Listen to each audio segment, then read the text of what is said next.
అక్కడ ఉన్న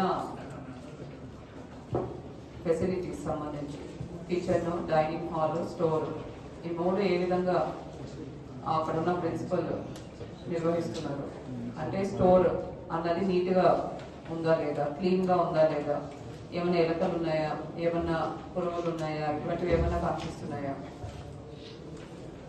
స్టోర్లో ముఖ్యంగా రైస్ స్టోరేజ్కి క్లియర్గా మనం ఇన్స్ట్రక్షన్స్ ఇచ్చాము.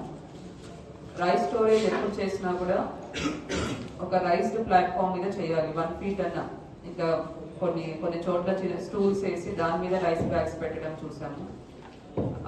అండ్ గోడ కూడా ఆనించకూడదు, గోడ కూడా 1 feet డిస్టెన్స్ మినిమం మెయింటైన్ చేయాలి. So 1 feet from wall, 1 feet from floor. And rice bags పెట్టే ముందు కింద బోనస్ సంచులు, టార్పాలిన్ కవర్